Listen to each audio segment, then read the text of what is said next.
Bueno, pues así concluye esta conferencia de prensa mañanera muy interesante, señoras y señores, con una serie de planteamientos muy fuertes que estaremos analizando a profundidad. Pero mire, me gustaría en primer lugar, hablar de lo muy interesante que resultó la exhibidota que le pone la periodista Ana Elizabeth García Vilchis a pues una serie de medios de comunicación corporativos infames en el quién es quién de las mentiras de la semana. Y por supuesto, ante este incidente que sigue causando mucha controversia y que es pues el escándalo en el que relacionan a la directora de Mexicanos contra la Corrupción y la Impunidad, organismo de choque fundado por Claudio X González, y por supuesto que nos referimos a la señora María Amparo Casar. Creo que sería buena idea que podamos retomar, querido don David, el clip 16 completo, lo vamos a ir analizando, del quién es quién de las mentiras de la semana. Estuvieron muy fuertes, no solamente pues exhibe cómo es que se sentían, cómo es que esos que se sentían los dueños de México se escandalizan cuando se exhiben sus actos de corrupción.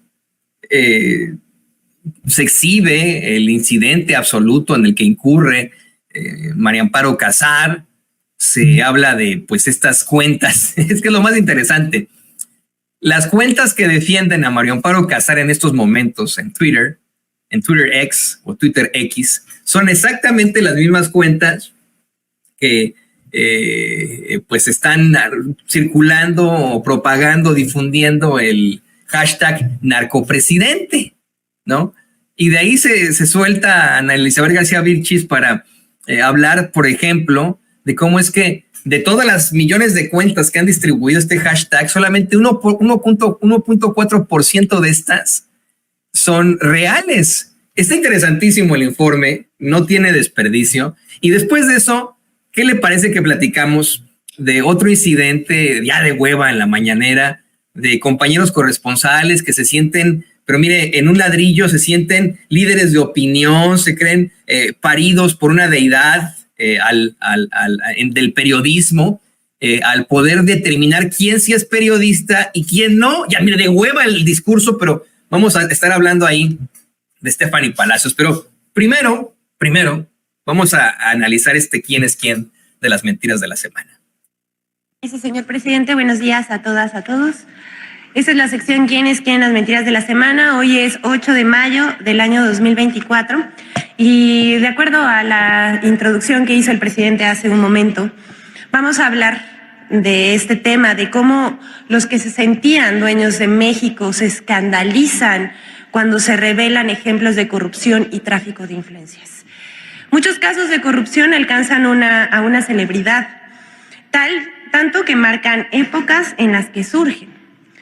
Pero cuando un caso de corrupción alcanza a quien se presenta como paladín anticorrupción, se vuelve un escándalo mayor.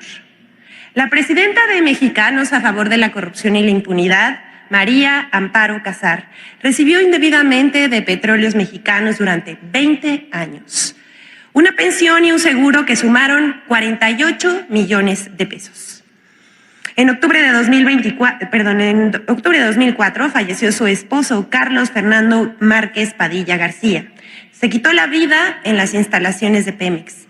Aunque el dictamen pericial concluyó que se privó de manera voluntaria de la vida, en Pemex actuaron en ese tiempo como si se tratara de un accidente y establecieron una pensión de 125,000 pesos mensuales para Amparo Casar. Debido a una denuncia, Pemex revisó el caso de Márquez Padilla y la pensión de Amparo Casar. En febrero de 2024 se le suspendieron los pagos por prestaciones y se realizaron las denuncias contra quienes participaron en las instancias correspondientes. Estos son los hechos. En respuesta, la presidenta de Mexicanos a favor de la corrupción asegura que no sabía que su marido se quitó la vida, ya que dice que siempre pensó que habría sido un accidente de trabajo. ¿No les parece extraño? Porque es difícil creer que cuando sus abogados pidieron cambiar el dictamen pericial para que se estableciera que el fallecimiento fue por un accidente de trabajo y no por suicidio.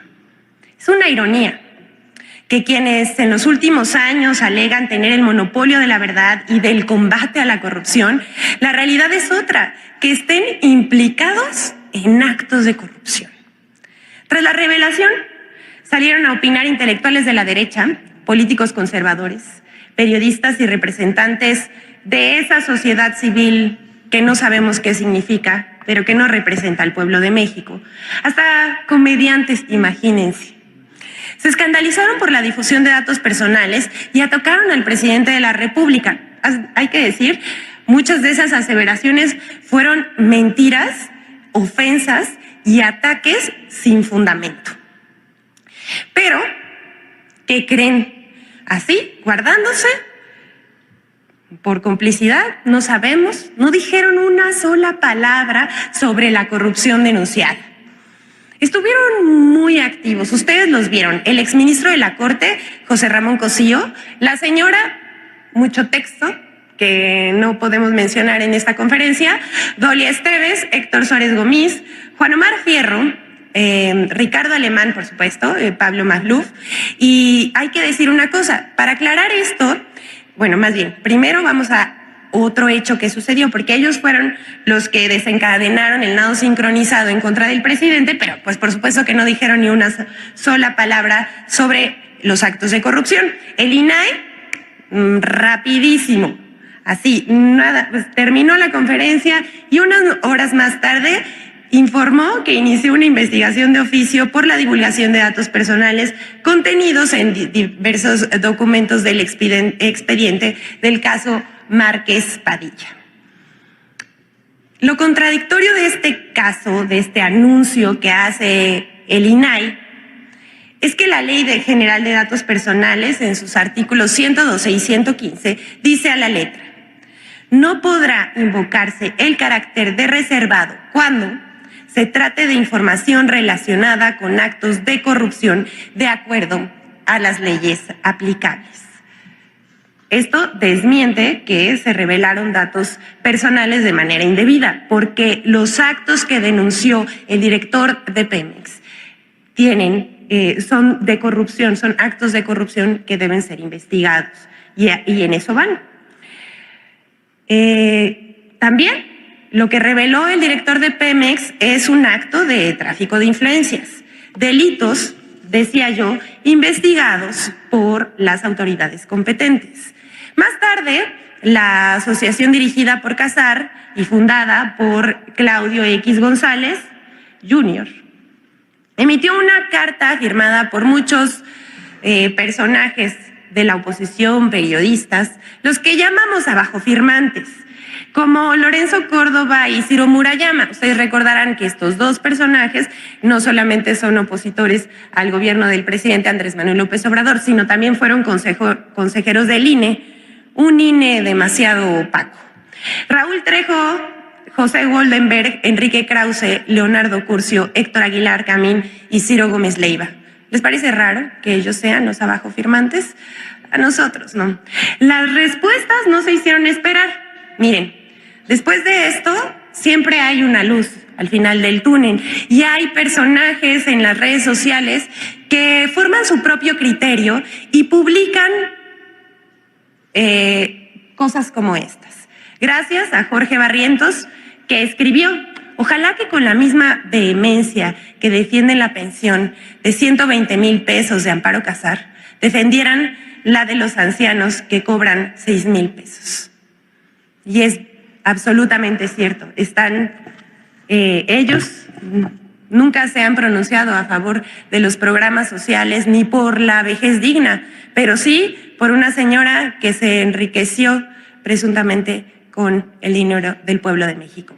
Hasta aquí lo expuesto para que cada quien forme su criterio sobre los hechos. Y vamos a exponer también sobre este caso qué pasó en las redes sociales, sobre todo en la red social X. Más del 80% de las cuentas que defendieron a Amparo Casar también participan en la campaña de #NarcoPresidente. En la última semana, tras darse a conocer el caso de corrupción de la presidenta de Mexicanos a favor de la corrupción, se lanzó una campaña en redes sociales para apoyarla y atacar al presidente. Estas son, estamos viendo en la pantalla, las principales cuentas que apoyaron en X a Casar. Ustedes las están viendo, hay algunos personajes que por supuesto no podemos mencionar, pero a los que sí es a Claudio X González, Emilio Álvarez y Casa, Jorge Triana, Mexicanos a favor de la corrupción, Sociedad Civil MX, y decía yo, es un largo etcétera, pero estas fueron las 10 principales cuentas con más alcance que apoyaron a Casar y atacaron al presidente. Lo más interesante de esto es que 8 de cada 10 cuentas que defendieron a Amparo Casar en redes también impulsaron la etiqueta de narcopresidente en las últimas semanas. Aquí vamos a ver la gráfica. Imagínense, y queda muy claro que la guerra sucia continúa, aunque ya no tiene efecto, hay que decirlo. No sabemos, aquí están, la próxima por favor, están todos los hashtags que han promovido. Hay que decir que estas cuentas que promovieron desde el inicio, desde el 31 de enero de 2024, la etiqueta narcopresidente, que es pues de guerra sucia contra el presidente Andrés Manuel López Obrador, también ha apoyado a personajes de la oposición o se ha montado en campañas de desinformación con temas, la verdad es que bastante lacerantes para el pueblo de México. Vamos a ver, les decía que del 31 de enero de 2024 al 7 de mayo pasado, más de 494,000 cuentas han participado en la guerra sucia. Se han compartido más de 30 millones de mensajes en la plataforma X, sin contar otros hashtags que tratarían de vincular al presidente, al gobierno y a una candidata con el narcotráfico.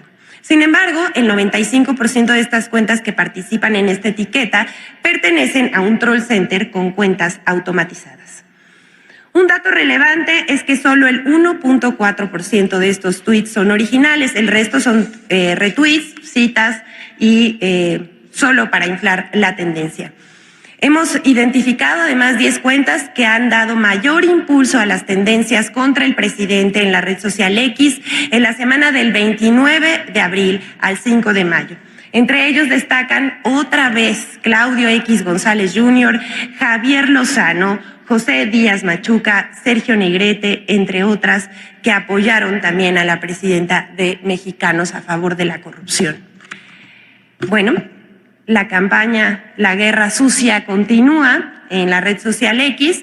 Vamos a seguir informando con más hallazgos que veamos. Esta es un pedacito de quiénes quieren los bots. Y vamos a terminar esta sección con 2 temas más. Mire, los temas fueron muy interesantes, le digo, efectivamente se exhibió el clasismo ahí de Chumel Torres, que después platicaremos de esto. Esto es lo que menos importa ahora.